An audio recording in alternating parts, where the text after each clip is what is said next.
usually we're all against each other, but I feel like this with the three of us teamed up and we're all against Matt today. Would it be so bad if an 84-year-old got into heroin? Welcome to the Cat Organizational Podcast. You idiot. It's written down in front of you idiot. This is like the buffalo chicken wrap of answers. I haven't heard about hot orcs in a while. We were so horny for motion controls in 2005. I can't wait to come back and tell you how it was Noah's Ark, you asshole. I would also like to retroactively say I've never had cotton candy acid. So Andrew's 100% doing a voice, right? Everybody get off IMDb now. Time to record. This episode and probably this whole podcast is a mistake.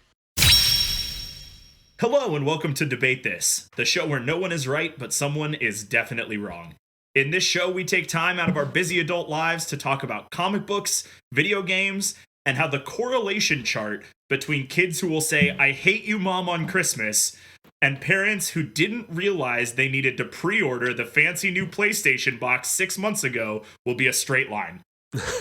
There are going to be a lot of disappointed, middle-income families this year. There's going to be a lot of disappointed 20-somethings this year, too. It is a traditional console launch. It is a console-ass console launch. Yeah. This happens every time. Every year. What's the status on getting an Xbox? Are those also impossible to get? Or is that... I think so, yeah. I think it's just the PlayStation's in the news now because it came out second. Because Gotcha. As of recording, just came out, I think, a week ago. Gotcha. Also, what better way to end 2020 than just one more gut punch of disappointment to everyone? No age is safe. Absolutely. Yeah.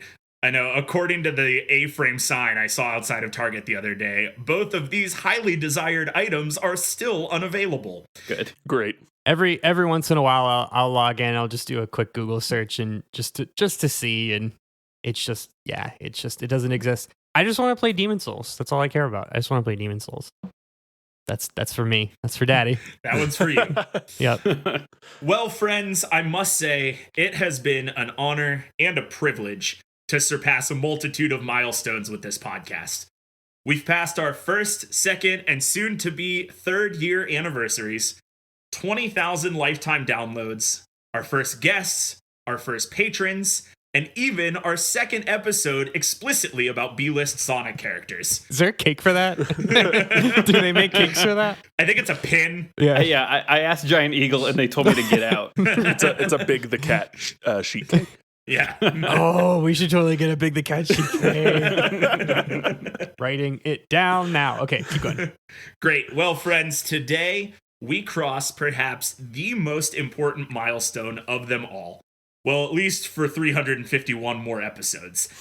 And with that, I welcome you, my friends, to episode 69. Can we get just the funkiest bass line right there? The theme to Seinfeld? I was thinking more like more porn bass, but Seinfeld could be porn bass. Yeah.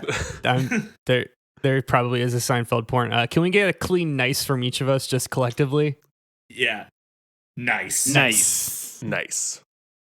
We'll were we not supposed to all do it at the same? Fine. It's fine. The power of friendship. The nerds in editing will fix that. Mm-hmm, mm-hmm. Yep. Mm-hmm. Okay, so now we needed an episode topic that was equally as sexy as the sexy sex number.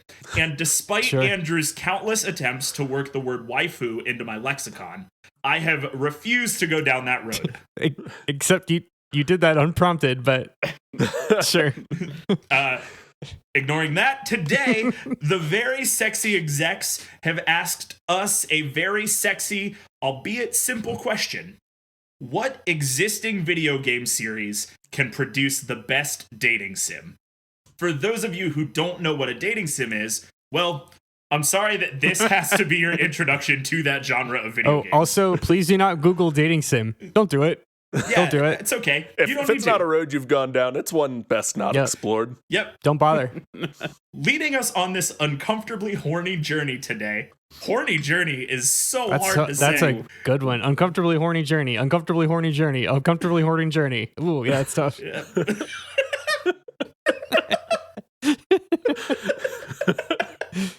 Wow, the number of cold opens that come out of this episode is going to be phenomenal. One more. Mr. Toad's uncomfortably horny journey. Gross. The Hobbit, an uncomfortably horny journey. And you have to rotate the camera to be able to solve the puzzles, which is the worst part. Oh gosh, leading us on this uncomfortably horny journey today are Kyle, Blake Shelton, I guess, Harper, Andrew, Richard Gere, but like way past his prime, Henderson, and Todd, America's Thirst Trap, John F. Kennedy Jr. Thomas. I don't want to be Blake Shelton. No one does. I don't want to be a person who most likely puts hamsters up his butt. I do not want to be that person. By you saying that, you're only lighting more fire to it. Like, that's the thing. The more you talk about it, the more under it. Yeah. Yep. Under it. So these are the worst of people's sexiest man of the year as determined by me.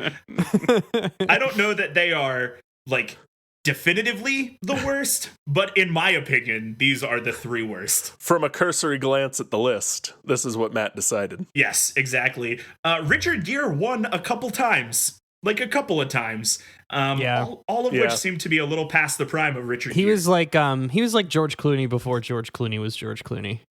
He's like really? Or has he just always been George Clooney light? Yeah, like a shitty George Clooney. Yeah. George Clooney ice. He's like the stereotypical, like, he's a little older, but he's distinctive. A silver fox is the term you're looking for. That is the exact amount of words I want to hear about Richard Gere today. So dudes, standard dating sim protocol requires 3 to 5 romanceable characters of varying gender and ambiguous sexuality. Please tell us what game series you are adapting into a game of love, and which of this IP's beloved characters will the player be trying to woo into bed. And while you're at it, go ahead and describe how we, the player insert, fits into this very horny universe, and give your game a name. Am I first? All right, Kyle. Yeah, let's go ahead and start with you. All right. So, Matt, I ask you, why only have 3 to 5 romanceable characters in your dating sim when you could have well over 150? That's right, Matt. I bring you the very first Pokemon dating simulator game. Ooh. Oh, Yikes. no. An incredibly on-brand thing to do. Where you will be able to romance any of the non-player characters from the main series Pokemon games, and possibly more. In this, Pokemon Leather and Pokemon Lace. Oh, wow, that's really good. No. Boy, that name is very good. That's very good, bad. Oh, wow. Okay, wait, Kyle, so am I to understand clearly that this is a game about romancing Pokemon and not Pokemon trainers? No, it's either? Both? I don't know what the better answer is. Is it children or animals? Is it children or animals? So, wait. Who am I? What's the player insert? Give it to me. Oh, you are the nameless champion of all the games. Okay. I'll cover it more in the next question, but okay, sure. Yeah. All right. I will let you breeze by with a very questionable. I'll answer it in the next question. You get a pass, but I'm not sure unless Todd and or Andrew want to stop you on the way out. I think the things that Kyle is going to say are going to be a crime against humanity, mankind and God together as one. Yep. And so I want to give him as little oxygen to that fire as possible. So I'm fine with skipping what he has done. Yeah, I do not want to give him the benefit of the doubt. Yeah. Okay. Both your instincts are accurate. Well, we soldier on. Andrew, what hell hath you unleashed upon this world? Matt, tell me if this sounds familiar. Okay. You play a virtually mute audience insert protagonist who encounters a series of incredibly one-dimensional characters whose entire personalities are generalized to a singular culturally appropriated and mildly offensive stereotype. With me so far? I'm there. And you, of course, the audience insert protagonist, must use context clues to figure out which makes each of these characters tick, eventually wearing them down by appealing to their greatest weaknesses through a series of minigames involving reflexes, and timed button presses. That sounds like a dating sim. Exactly. The game I'm talking about, arguably the granddaddy of all dating sims, and I'm talking, of course, about 1987's Punch-Out for the NES.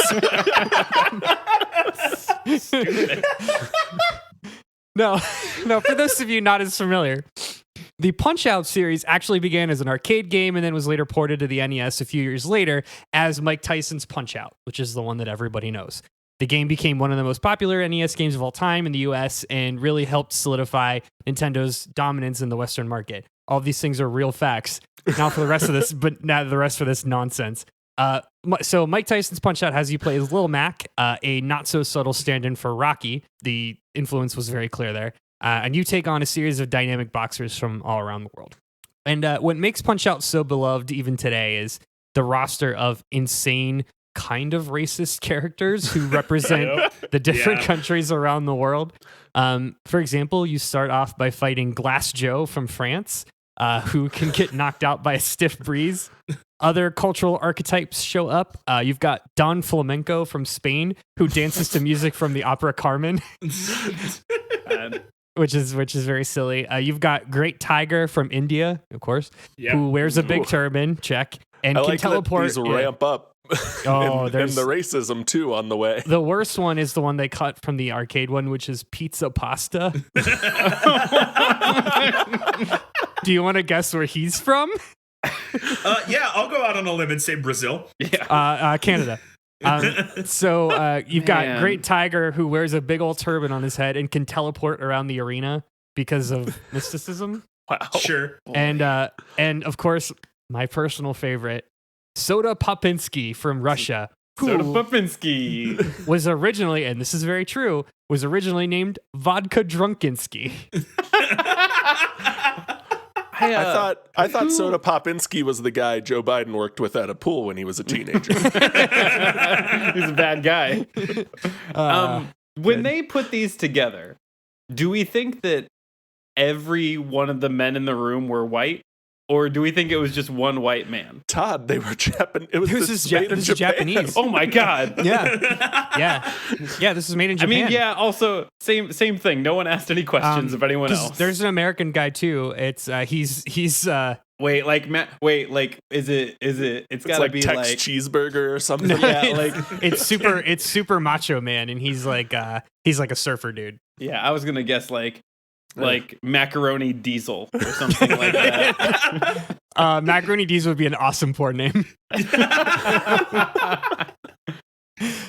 Anyway, so we have your protagonist. We have our cast of one-note suitors. So now we just need a setting. Now, I figure the series has done a couple very, very similar sequels. You're always just like boxing in the ring, fighter after fighter after fighter, excuse me. So I think it'd be fun to take Little Mac out of the ring and do what every good anime-inspired dating sim does, which is, of course, take him to Horny Battle School. So, allow me to introduce you all to Punch-Out presents Punchy Tarakai Academia. That roughly translates to punch fighting academia. Yeah. And that was for you Andrew and did you a Persona. Yeah. I accidentally made Persona. I'm so sorry. You had so much going for you until those last two sentences. Well, I think it's more you turned it in. You did because it's another Nintendo game. It's more just the Fire Emblem Three Houses. Yeah. It's a cross of. We'll get there. We'll get through it. It's inspired by Three Houses, Persona 5, and Danganronpa. What I imagine Andrew just did the metaphor is like he did the Olympic thing where they like run down and they like vault off the thing, and he landed and it was perfect. But he shattered all the bones in his right leg. But he's still standing because he just landed just right. Mm-hmm. Did you want to get that title one more time? Just to get the clean cut? It was Go for it. Punchy Tarakai Academia. God, I think Punch-Out Presents is the worst part of that. Like, you can get away with, like... It's not the worst part of it. Trust me, it's coming. Oh, God. Okay. All right. Well, yeah, I don't have a quippy thing to say here. That was enough. Todd, what do you want to say? You know, Matt, I'm so glad you asked this question of us today because I've been meaning for a long time to talk about. Todd's been real horny. Well, I've been wanting for a long time to talk about, long forgotten games that really do hit a target demographic. In this demographic, they've just been waiting to being baited into buying the dating sim that they've been chomping at the lure for. So, a little background. In 1995, we were given a game that you're all familiar with, Marc Davis's The Fishing Master. Well, a classic, yes. Yeah. Well, the thing is, that was on Super Nintendo, and in 2003, we were given PlayStation 2, Marc Davis's Pro Bass Challenge. So, here's the thing. Of course. And obviously, in 2021, we're going to finish the trilogy with what the people have been asking for, and that is Marc Davis's Pro Bass Underground 2. Well, specifically, the Marc Davis's fishing community has been begging for a dating sim. So we're going to give them that. And in this game, you're going to play as the new angler who just arrived off the shore of Lake Ontario, and you will be under the tutelage of the legendary bass master, Marc Davis, of course. Your days, they're going to largely be spent fishing, but, you're also going to be able to socialize and potentially woo other denizens of the local shores of Ontario and Lake Ontario. And that could include Tacklebox Tony, the owner of Tony's Tacklebox. That's the local store. Luann, the owner of the local bar, the Salty Clam. You could also end up wooing Dion or Tasha. They are the local algae bloom and marine life researchers at the Great Lakes Environmental Research Laboratory. Maybe you're going to try and woo Braun, the beefy dockhand. Maybe that's more your speed. Of course, you could also find your way to overcome your rivalry with the local fishing hotshot Leonard Belmont Gowdy. Or, if you have a more refined taste, you could always listen to the whispers on the wind and collect some old wives' tales. And then maybe you'll end up romancing Gasientia, the dragon that dwells in the deep, as your waifu. The dragon that's rumored to live in Lake Ontario that's older than mankind itself.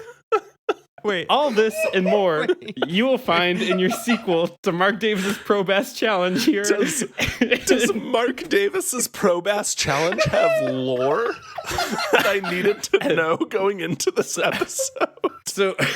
So no, it doesn't, and the Wikipedia page is very short. But Did the Wikipedia pages get stuck together and you accidentally read the one for Elder Scrolls? Have you ever played, what is it, 6 Degrees of Kevin Bacon, where you jump around and see how quickly you can get to Kevin Bacon? I was looking up ancient rumored fish that live in freshwater lakes in America. As one does. And I found this one, Gasientia, the dragon that dwells in the deep. Anyway, that's not important. All this and more you will find in the sequel, which we have titled Marc Davis's Pro Bass Challenge, Angling to Get Hooked? What a catch! So that is what I have for you, everyone. I thought the salty clam was going to be the worst part of that, and then there was a freshwater dragon older than time that made its way in there. It's older than all mankind. Is it one of those things though where it's like 1,000-year-old dragon, but it looks like a small child and it acts like a little girl? Right? It's one of those things, right? Until you release its spirit from the lake, you don't actually get to see its true form. So if you are the kind of person that plays a dating sim where physical appearance dictates your choices, you may not be happy with the end result. Wow. Is this what you wanted, Matt? I don't know. Did we do it good? I have tears in my eyes. I'm crying. I don't know if we can release this episode, guys. Wow, this is something else. Instead of this episode, we'll just issue an apology to our listeners. Ooh. It's 2 hours of dead air. Wow. For the next 2 hours, we're just gonna repent for our sins on the air. Yeah. The We Shot music for 2 hours. That was question 1. That was the first question. We did it. Listeners, turn back now. Well, I gotta put it out there that so I wrote this 3 or 4 days ago, and I have not looked at this document since until the minute we sat down to record, and I didn't read ahead. So all of this. We all came up with these answers this morning too. Yeah. Yeah. So this is. Oh boy! Wow. I'm not strong enough to make it through this. On to question 2. Now, for those of you who haven't experienced a modern dating sim, The real allure of these games is not only the simulated romance, but the deep subplot that drives all of these characters together. Whether it's trying to help your daughter integrate into a new school, surviving a crazy murderous literature club, or learning to properly cook KFC chicken, all visual novels need more than smut to keep the player going. Excellent references. Thank you. I knew that was out there for somebody.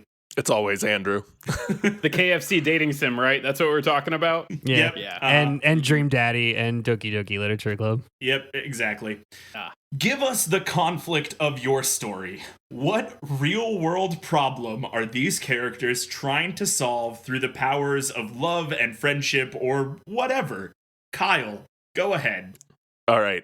So, Matt, and this is what I said I'd cover in this question. So, in this game, in Pokemon Leather or Pokemon Lace, Still don't like it. it doesn't get better every time. You are the champion of numerous regions. You have several dozen gym badges and PC boxes full of literal gods that you won't use because they don't have the right natures. And you totally know what the right natures are for these as well. But there is one thing you haven't been able to catch: the attention of an attractive and loving partner. So this Pokemon Master will set out on a new kind of quest, one of romance. Who will be your love connection? Will it be the bubbly gym leader Misty? Or perhaps your long life rival Blue? Could be so much more. But what's this? Is it that Lucario who fought by your side to conquer the Sinnoh League? I don't like this. I don't like this. Hold Before on. Kyle goes any further, can I just leave? I don't want to do this anymore. You guys open this box.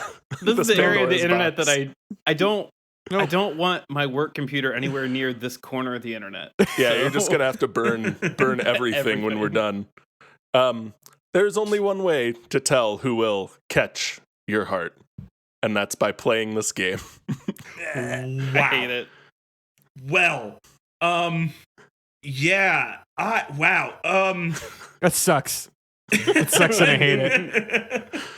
It's something. Let me tell you, it is.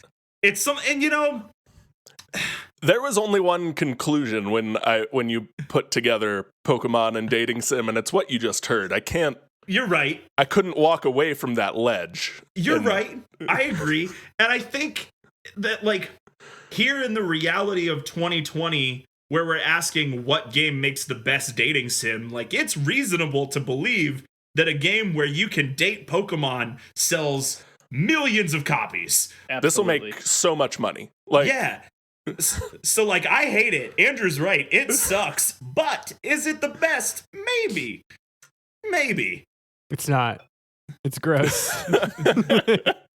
I want to believe you, but at the same time, I don't know how gross what you're about to tell us is going to be. So you go ahead. Do you know what's better than dating animals? I'm sure you'll tell me.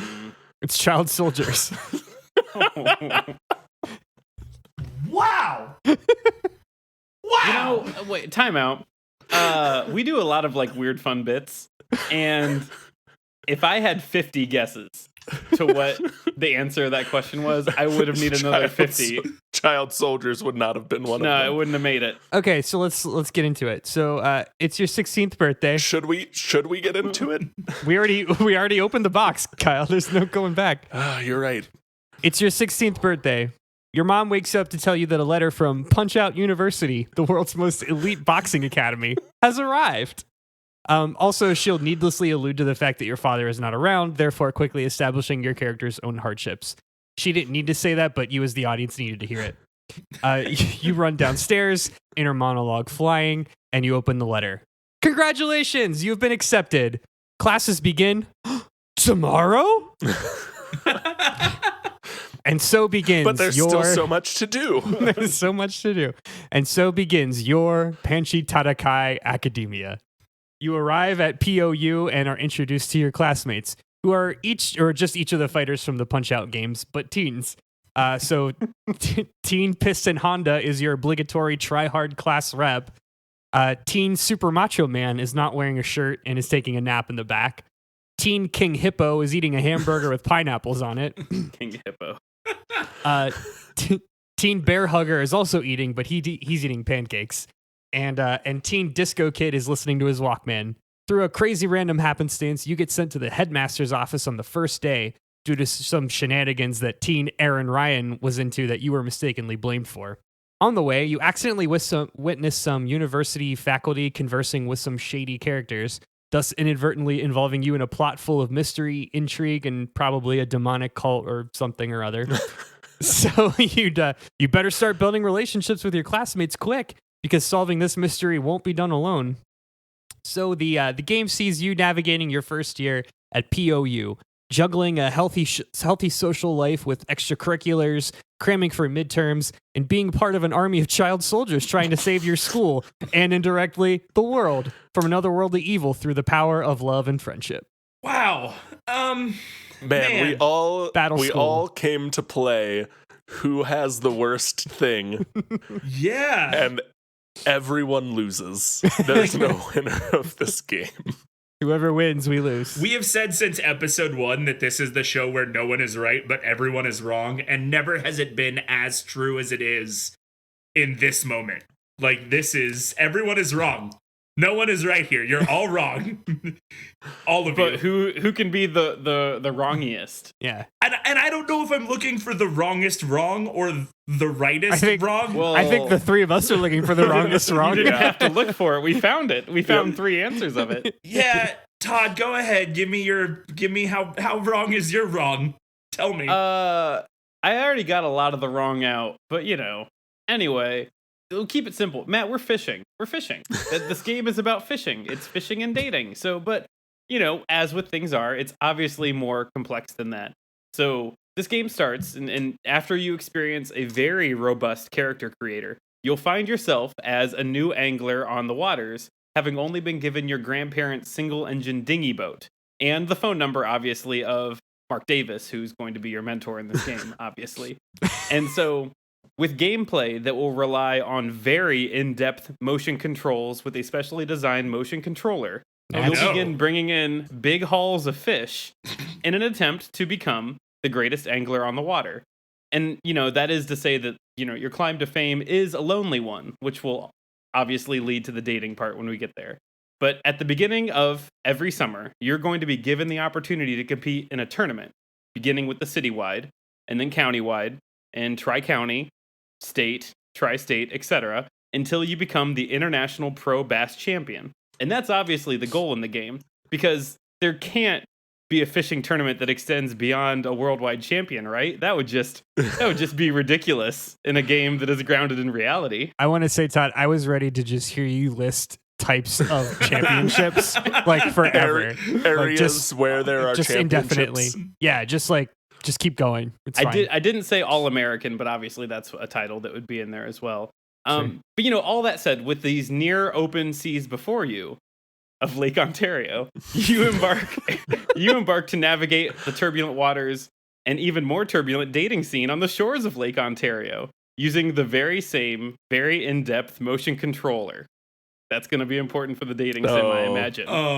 When you're not Matt, when you're not getting your lure wet, you'll spend your downtime working your skills like casting strength, angling finesse, tension management, rod holding stamina, and, of course, the skill of intrigue, as you seek to find your first mate amongst a colorful and rich and diverse cast of characters on the shore of Lake Ontario. If you couldn't tell, that emphasis was because he air quoted like an idiot on this audio medium that we use here. Oh. Yeah, Matt? It's good. Oh, God. I mean, I'm horny.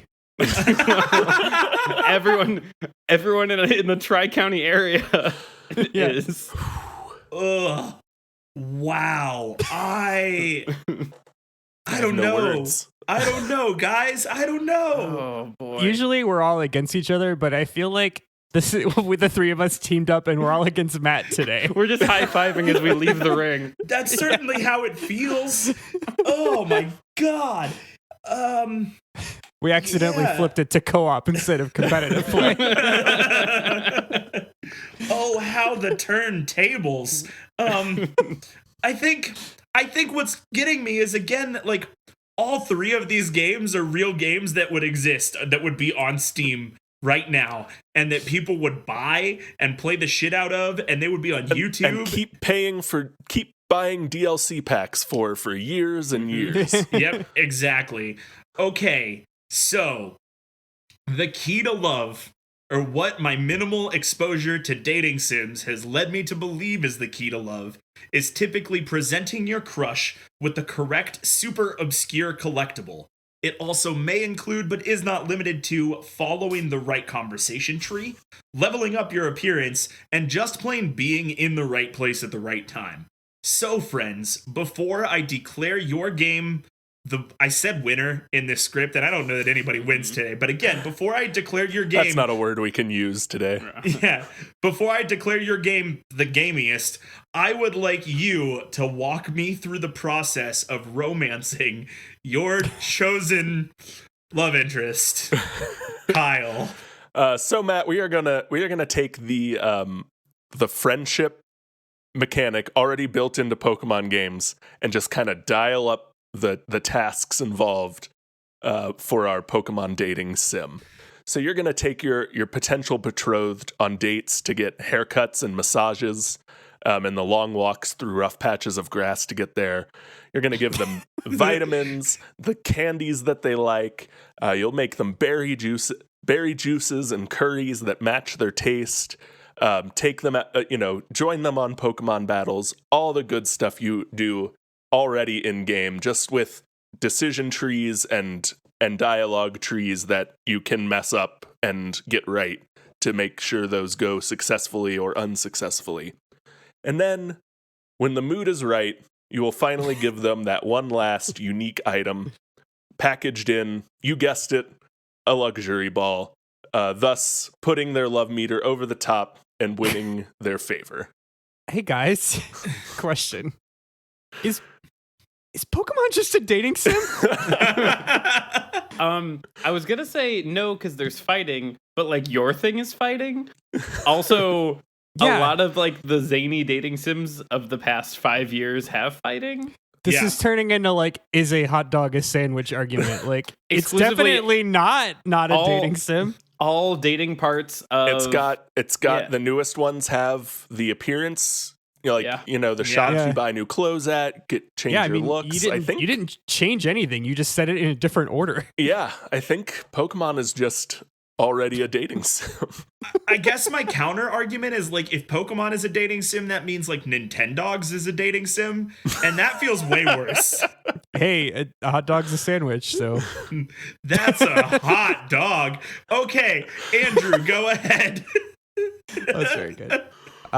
Okay, so there's this whole plot about an otherworldly demonic cult trying to summon a cosmic monster to rule over Earth. Who cares? The only thing anyone really cares about is maxing the social relationships between your classmates. That's what we're here for. Yeah, the A plot happens regardless of what else goes exactly. on. Like, you don't have to be good at the game to finish it. You have to be good at the game to max out the relationships. Plus, how else are you going to save the world with the power of friendship if you can't spam giving 99 copies of the same gift to someone to build said friendship power? And so, this is where the real game comes in. So, the game is split up into weeks, each ending with a Saturday, where you will get in the ring with one of your classmates. So during weekdays, you can grow relationships with the different boxer classmates by studying together, going out for fast food, or hanging out at the local arcade. I couldn't stop making Persona. All of these will include the usual dialogue trees where you're given a series of 3 potential responses, and you, the player, have to pick which best goes with their single issue voting personality. And after learning more about your chosen beaux, you can give them gifts to raise your relationship to the point that they reveal their incredibly traumatic backstory. Now, obviously, Now, obviously, there is a secret list of which ones increase the most relationship status for each, and yes, that will be available on GameFAQs at launch. Don't worry. Once you level up your relationship enough, that is the point. Now you're ready to take on the going all out date battle. There's a lot of cool graphics that cut in, like this is going to elevate a lot of wipes. A lot of wipes. This is going to elevate your connection past just friends. Air quotes. The mini game will begin looking with a wireframe version of you fighting against a simulation of your partner's inhibitions. So, say you're trying to romance Teen Soda Popinski. You're going to need And we are. And you, as you obviously are. That's the 100% run. No malarkey. No malarkeys in the DLC. You have to equip the right kind of gloves. So in this case, the Pepsi gloves. And you're going to have to punch the manifestations of their deep-seated fears and trauma. So, in Teen Soda's case, so you made Persona again. I made a Persona. In Soda's case, your date battle will see you fighting against an old man with one of those Russian wool hats, who wields a hammer and a sickle. The old man will berate you for not honoring the family by committing himself to a life of menial physical labor. Also, he is drunk to represent Soda Popinski's family's ongoing battle with alcoholism. Oh, no. Well, Let's say it's very real. Hey, these games get deep. Anyway, so your reward for winning the date battle is a tear-jerking scene of Soda finally coming to terms with the decisions he's made in his life and vowing to you that he will continue to follow his dreams, despite his family trying to pull him back into that despair. You, the player, are then rewarded with an intricately drawn panel of the two of you just fucking going to town on each other. Just doing it. yikes. Whoa, boy. Excellent delivery, Andrew. Well done. Oh, also, you're going to have to fight the leader of the demon cult, but like, who cares? Yeah, whatever. Is it a sexy leader of the demon cult? Can you romance sure. the leader of the demon cult? No, why would you? Why would you want to?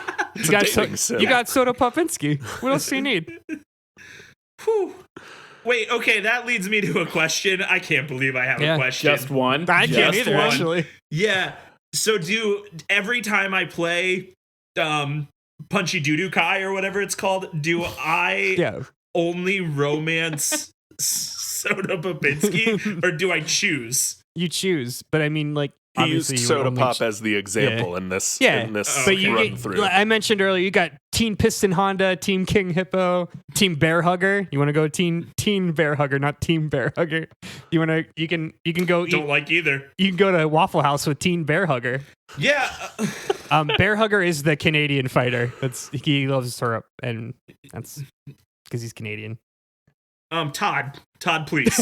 Do you want me to stop this? It's not better. It's just different. No, it's but I different. guess No, he wants us to charge through to the end so we can be over this period of our lives. Yeah, so there are a lot of endings to Marc Davis's Pro Bass Challenge : angling to get hooked. What a catch! Or as we call it, MDPBC : ATGH ? WAC exclamation point. Excellent. These all depend on obviously a number of factors like you had mentioned here, which is how many upgrades you've completed on your boat, also to your shanty lake house, how many hidden lake locations you've discovered, how many side quests with the locals and love interests you finished, if you've managed to feed yourself through the cold, unforgiving winter of upstate New York. Regardless of what you do, there's many roll credits endings that you get when you happen to buy what is the fanciest lure from Tony's Tackle Box, and then you ask your favorite lake-adjacent person to move into your smaller than desirable shanty and combine your fishing trophies and your galoshes or whatever it is that fisher people own. However, Matt, what you want is like the hidden ending.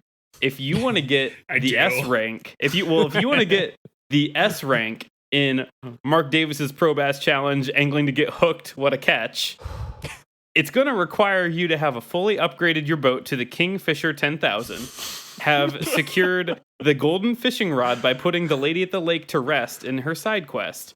You're going to have become the interdimensional Pro Bass champion. Following all of that, following specifically that title achievement, you're going to find the now at rest spirit of the Lady of the Lake at the annual Festival of the Moon. All right, so there, she's going to give you the platinum lure of the moon, which lets you unlock the final romance option where you are able to elevate your budding love interest by becoming the Majester of the Lake, right? So where you and your chosen love interest now are bonded with the lake itself. You are bonded with Lake Ontario. and you become bonded with the lake, and you live eternally as the most powerful beings contained within, of course, the shores of Lake Ontario. And that is how this game ends with the S rank ending. But you've got to do all those things, Matt. You've got to check all the boxes and find the hidden ending to get there. Yikes. Whoa. And I'm going to tell you, because I didn't say it earlier, I watched a lot of YouTube over a lot of dating sims, and this doesn't sound that wild. Todd, I'm going to say this. Your game is eerily close to Final Fantasy X-2. Okay, how much fishing was in Final Fantasy X-2? A non-zero amount. Not zero, for sure. Yeah. Todd, I have one question. If you want to go for the Tony Tacklebox ending, yeah, do you have to find? Most people do. Do you have to find another That's the basic angling store to buy his gifts from, so it can be secret? No, there's only one in the town you live in, so you buy it from him and give it to him because he's still a businessman, Kyle. You just pay his rent. Yeah. Well, it's he. By then he might. I mean, he's gonna live with you, so it's like your rent too. So like, it's smart for you to buy something from your significant other. This is just capitalism plays a major role in this dating sim. I don't know if I mentioned that. You should have. You're investing in him like you're investing in your relationship. Yeah. And as I had said, a lot of people do go with Tacklebox Tony on the first run. He's a reliable lover.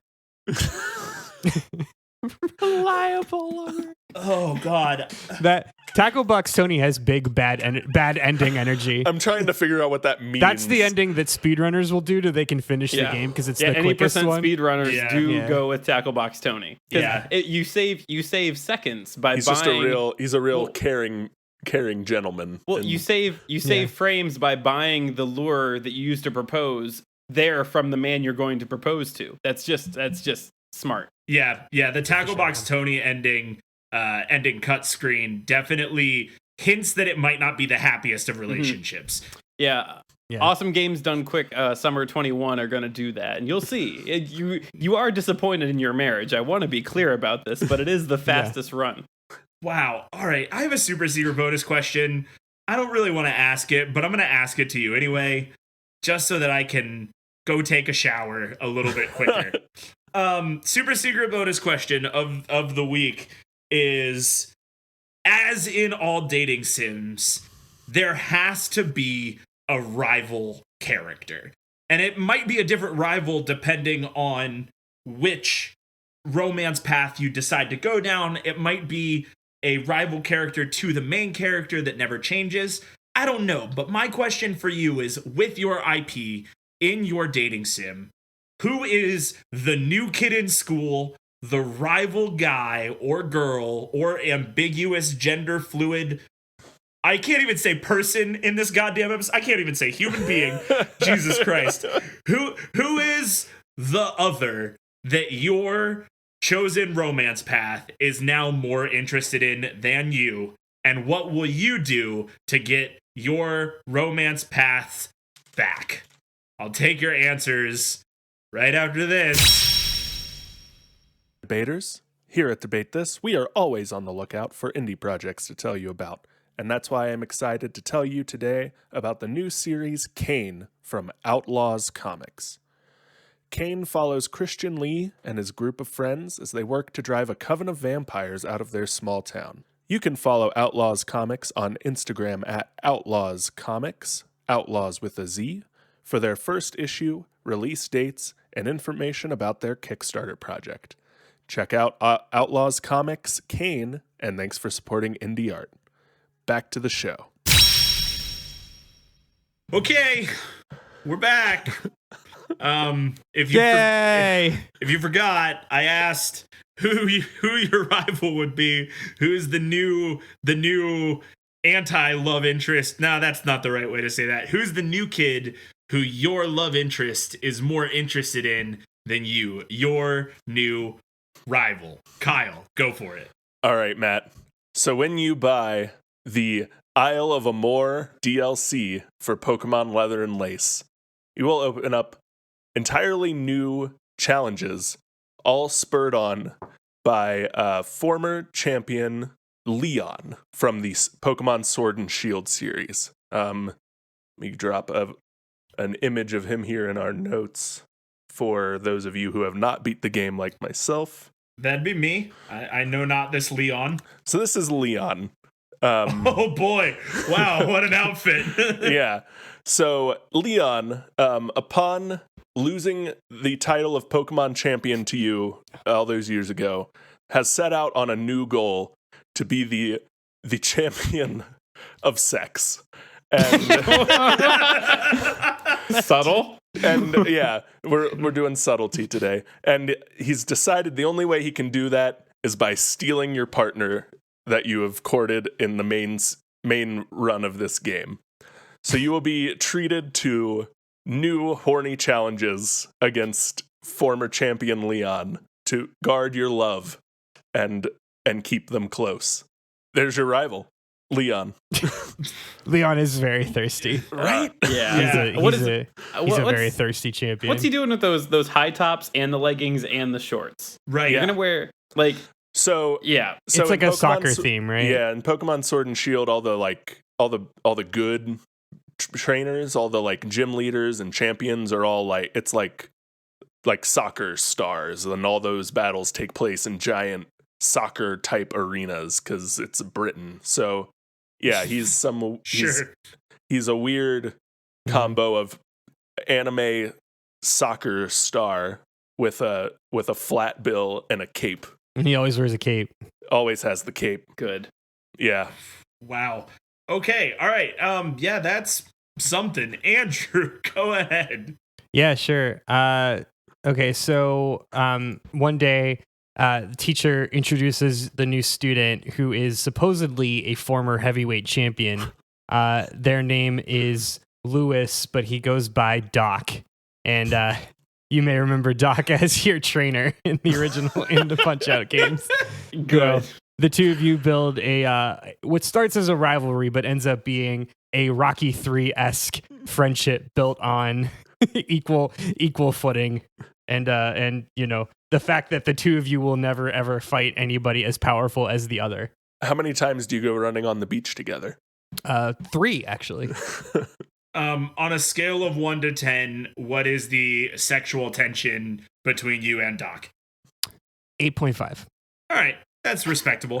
If you give Doc his signature chocolate bar, that's his secret 5-point relationship gift. Because he's always chomping on a chocolate bar. Yep. He sure is. Todd, go ahead. Just do it. So life is good here on Lake Ontario, right? Like whether you've settled for Tacklebox Tony or you're progressing in the romance quest of Gassi Inthiaya, the dragon that dwells in the deep, born of a meteor and has the ability to spew fire. You know, life has gone well. That is, Matt, until one day a mega yacht moves into the bay next to your boat. You know, you're invited onto the boat just like everyone else in the docks, and you step up to see that it is covered in pelts and all these mounted heads of many animals that once roamed the wild. And pretty soon you see a figure walk out of a room that is titled Gun Library, as she introduces herself as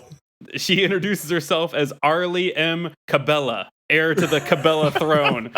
And I'll tell you what, Matt, she is there to catch and mount all the fish, and also your love interest. So what happens is Arlie, as she proceeds to snag your catch, to win her back, you have to take your boat in a fight like the Pirates of the Caribbean movie at World's End when they're circling the vortex and fighting each other. Your yacht and her yacht have to fight one another in the vortex in the middle of Lake Ontario. And only if you survive by sinking Arlie's yacht are you able to reclaim your eternal love, which in all reality is likely a well-built Tacklebox Tony.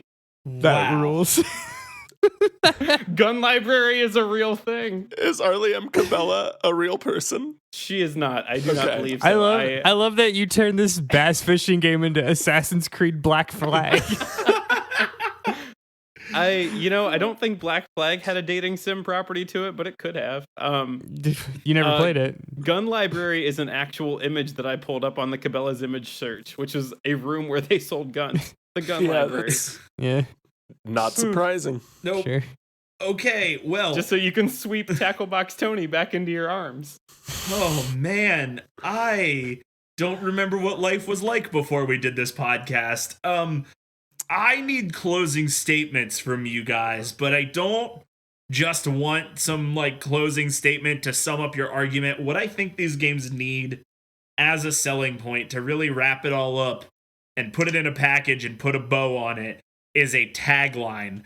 So if you could just give me a good clean delivery of name of game plus tagline, I will accept that as your closing statements.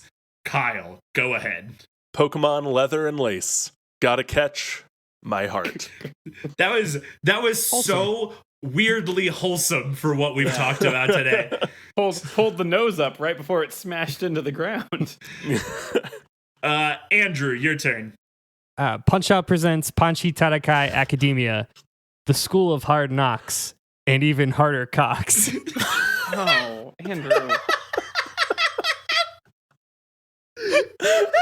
They're teenagers, Andrew.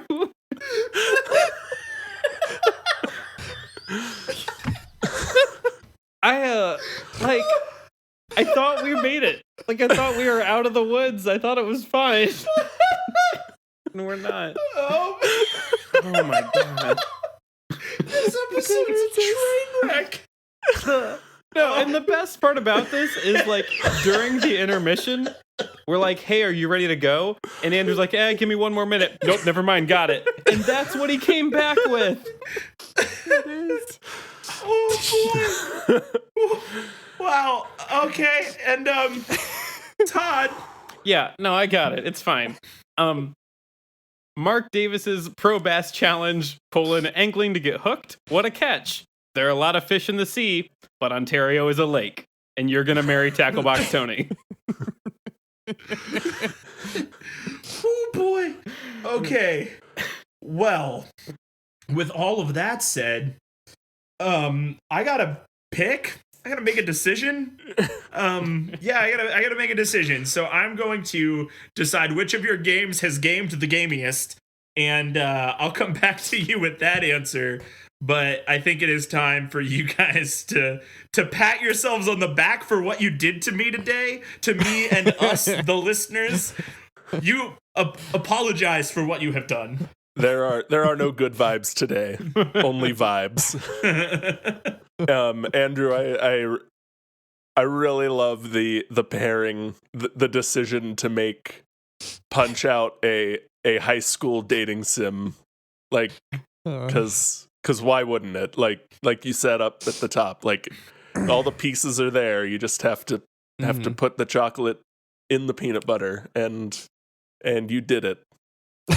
Boy, congratulations. and Todd, very good coming out of left field. So many people I knew back in Harrison had a fishing simulator, and I really like to believe that if they still have a working game console, they would buy a fishing dating simulator. So I think you've tapped into a good market there, and I'm sad. Just from what we've done, it's hurt me deep inside. Please go, Andrew. Kyle, what made yours so good today was the fact that you didn't have to even say the thing. It was like, if you took your argument strictly by its, like, core components, you didn't say anything that was even, like, remotely not wholesome. But like Dennis Reynolds, it was the implication. It was because of the implication. And that's why it was so good bad. And why it was a chef's kiss work of art. Similarly, Tacklebox Tony is really good. and all of the frump-diddly-unctuous characters of this small backwoods Great Lakes fishing town that all I can't imagine are wearing masks ever. Never. Not a single one. No, masks haven't been invented up there. That you just have to involve. It's kind of like a bad Hallmark movie. Like, it's the kind of town that that the New York girl gets wounds up We in. only get one newspaper a week, and we all take turns reading it. Right. Yeah, exactly. It's very good. And Matt, I'm sorry. No, you're not. And if you are, it's not enough. I'm actually very proud. Yeah, Kyle, going off exactly what Andrew said, it wasn't what you said, it was the things you didn't say. It was the notes you didn't play that really made the song today. Although I did write down a quote. You used these human words together in a sentence in this order: new horny challenges. And God's going to make you pay for what you've done. That is the kind of thing that should come back to haunt you. New horny challenges is like something that you hear either at like a porn store or at somebody's bachelorette party. Like it's like those All shitty good art requires sacrifice. Yeah, you know, like those weird sex games where you have to like roll the sex dice. That is definitely in the marketing copy. New horny challenges. Yeah, it's on a banner somewhere at a Spencer's gift. Yeah. Yeah, so you said those words, and you're gonna have to pay for that. But other than that, the words you didn't say were great today. And Andrew, the thing about yours is, after my in-depth research over zany, weird, and new, which are all the same dating sims right now, I could see yours playing out. Like, yours is the one, like, as you talk to a new character, they wipe into the screen, and there is a teenage Soda Popinski, like, there, talking. And so yours is the one that could actually come out and everyone would be like, oh, yeah, all right. There you go. It's definitely the most normalized. If that means That's what anything. it is. Yeah. Yeah. But yeah, I had like the Super Nintendo version of Punch Out, and so some of these creatures were still there. Bald Bull. Yeah. I didn't get into Bald Bull, but Bald Bull is still 52. Yeah, like I just remember some of these characters, like the French guy was the first one you fought, and he was very weak, and he'd go when he punched you. In the Wii version of Punch Out, he has little baguettes that go around his head when you hit him. I forget. Amazing. Yeah, I can't remember which one he was, but it does not matter. The Wii, real talk though, the Wii Punch Out, the remake that they put, is very good. It's really like if you good. ever get the chance to play it, definitely play it. It's excellent. Gabby J, and he is very frail and has a very bad mustache. Oh yeah. Not important. Andrew, I liked what you did, except it also Terrifying. presented new horny challenges that I think we're all going to have to answer for. Well, okay. I guess to come to a decision here at the end of this episode, I want to circle back on something that Todd just said, which is that Andrew's game is the one that plays out in 2020. And I disagree with that. I think all three of these play out in 2020. Like all three of these are very much dating sims that I think I've said after every question would be on Steam right now and would sell lots and lots of copies. And I hate that. Nintendo's like one bad year of releases away from giving the Three Houses treatment to Pokemon and like introducing like real dating mechanics into a Pokemon game. Like, I'm almost certain that is tacked on the board with a big red circle around it, like in case of emergency. That's the break glass in case of emergency for the Pokemon company. Mm-hmm. Yeah. Just it integrates your Pokemon Go account with your Tinder account, and it turns into a whole thing. Anyway, so I really do see all of those things playing out, as much as I hate them. That being said, I have to pick a winner today, and while again I don't know that anybody wins today, I definitely think some of you lost harder than the other ones. So I'll start actually with you, Kyle. I'm sorry, I can't. I've got the 151 Pokemon poster on my wall. I just can't. It's too much, and I can't. Matt gets off this call, he has to turn the poster around. Don't look at me anymore, Bulbasaur. I don't want to be part of the Squirtle squad. Anyway, Yuck. yeah. Gives a whole new meaning to the Squirtle squad. It does. Yep, I know. I said it, and as I saw the words leave my mouth, I tried to grab them back, and they were already gone.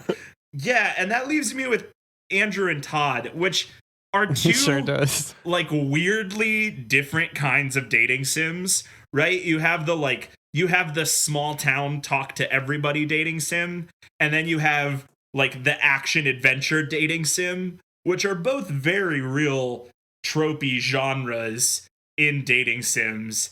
And I gotta be honest, I prefer one of those genres over the other, and it's Todd's. I like Todd's more, and I don't have a good reason for why I like Todd's more, except I think he nabbed it with the 1,000-year-old dragon. Mm-hmm. I think so. Yeah, that was what got me. Like, I love a good twist ending, and that was I could have written down every combination of words I've ever said in my entire life and put them in a hat and picked them one at a time and put them together until I had done every single combination. And never would I have come up with the 1,000-year-old dragon that's older than mankind that lives at the base of Lake Ontario, who was born of a meteor and has the power of fire. Did I get all that? Yeah, you nailed it. You got it. Yeah, so like, Todd, some people just call it the meteor dragon. It's just easier that way. You lost the least today. Congratulations. I think we all lost together. Us debate this cast members, humanity, people listening, people who they have to talk to about this when it's done. This is like our first holiday episode. It's like Happy December. Happy holidays. Yeah. Now go delete your phones. Yeah. You heard me. Go throw your devices in a lake. Specifically Ontario. so that they may be found by the meteor dragon. Wow. And with that, thanks for listening in to Debate This. And thank you if you have made it through to this point. You deserve a pat on the back and also a shower. I suggest that you take one. You can follow along with the arguments on Twitter, Facebook, and Instagram at DebateThisCast, or on our website at debatethiscast.com. You can also check us out on Patreon at DebateThisCast, and while you're looking for love this holiday season, consider using our podcast as an icebreaker. We think What Color Yoshi is the Best Color Yoshi is an excellent Tinder opener, but you are contractually obligated to tell your match about the podcast after. Trust us, we'll know if you don't. Them's the rules. Until next time, I'm Matt Cole. I'm Kyle. New Horny challenges Harper. I'm Andrew. Lucario learns Bone Rush at levels 36. Henderson. Nope. I'm Todd. Gross. Absolutely not. I'm Todd. No gods, no masters, just Tacklebox Tony Thomas. Wow, you didn't say basters? No gods, no bastards? I also didn't say no cods, Matt. Is that what you wanted? Yeah, that would have been better. That would have been better. I won't steep to that I won't fall to that level of low in no cods, no bastards, just not bad, and I hate it. Is it worse than anything else we've done today? No. I was on my way out of the room to go shower, and then Matt made me come back in to fix this. And we're saying thanks for debating with us. And if you think we're wrong, you can come fight us behind the swing sets, nerds. You're probably right this time. This episode, and probably this whole podcast, was a mistake. Bye forever.